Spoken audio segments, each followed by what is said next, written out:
great to have you with us. So, great record sales for Alibaba, and yet investors don't seem too impressed. The stock actually fell, and Baird now saying that sales saw a meaningful deceleration from 2018 levels. What's your take?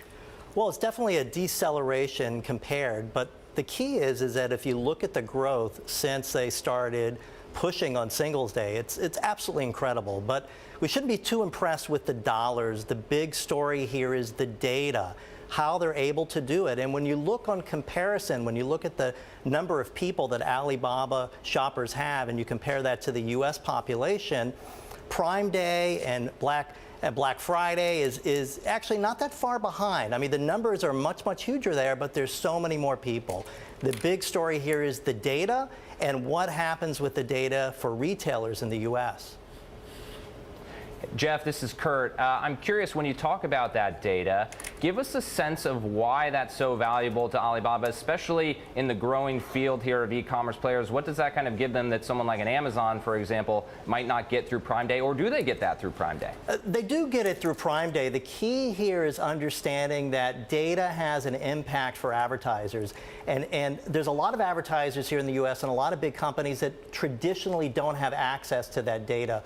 So, for example, CPG companies, so someone like a cleaner or a soap company, they don't have access to that data, and advertisers are finally waking up, and that's why you're seeing that a lot of advertisers are now jumping on board and realizing that in order to get that data, they need to have a relationship with the consumer. So if you look at Tide, for example, they have gone and have started acquiring cleaners around the country so that they can actually have that one-to-one relationship. So for a lot of people in this country, their local cleaner is now called Tide Cleaners. The other side to that data and why it's so important is that consumers today want a curated experience. They don't want to just walk into a mall and have everything that's for sale there. And that's why we've seen companies like Stitch Fix start to explode like crazy. This idea that you can get exactly what fits you, exactly what you need, what's made for you to come to your home every single month. That's what consumers today want. And that's where retailers really seem to kind of miss the message. And if you walk into a mall today, you're really walking into a graveyard of brands that have not caught up and are not taking advantage and looking forward with business intelligence. So when it comes to Alibaba, though, there's always some questions about what the Singles Day sales mean for their bottom line, right? There have been some accounting scrutiny over Alibaba here in the U.S. So what do we know about how much this actually contributes to their business? That's a great question, because at the end of the day, in order to get that many consumers to purchase that large number of goods, there's a lot of deep discounting that goes on. At the end of the day, across the world, consumers all still want one thing. They want a huge bargain. And that's why sales are so big. So that's a big question that we're not going to find out today in terms of what it's going to impact their bottom line. But believe me, there was a lot of discounting that went on there. Jeff, you talked a lot about making sure that this experience for consumers is moving towards this idea of being personalized. How do you kind of align that with what we're seeing from social platforms like an Instagram or a Pinterest that's trying to be both spontaneous and also personalized at the same time?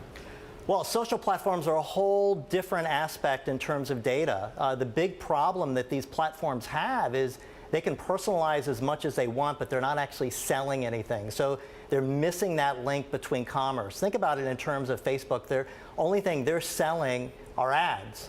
So they're really just selling your information. So that's Facebook, that's Instagram. Google themselves as well are also not selling anything at all. All they're selling is your information. So they're missing that link that Amazon actually has. Amazon is in an amazing, powerful situation because not only do they have that data, not only are they selling ads, but they also have goods that they're able to sell as well. It wouldn't surprise me when you start to look at Facebook and Google with the amount of cash that they have, that they would be looking to make some sort of acquisition for some sort of shopping platform. They need to have a direct connection to commerce in order to really take full advantage of all the data they actually have.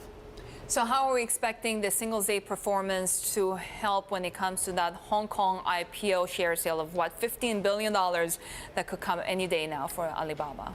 Well, I think that investors should be somewhat impressed with those numbers. They probably aren't that impressed that the growth wasn't as high as the years before. But I think what's going to be interesting more than even what happens with Alibaba is how does this impressive number with Singles Day what does it do for the economy here in the U.S. and what's going to happen in Q4 as we move towards the shopping season here. That's going to be interesting. Are we going to see about a 25% jump? We should. Or if we don't see as much of a jump, what that tells us is that Alibaba is really taking better advantage of their data than the retailers here in the U.S. are. It's all about that data and analytics, right? Absolutely, it is. And Jeff, thank you so much for that. That was Jeff Greenfield joining us of C3 Metrics. Plenty more ahead. This is Bloomberg.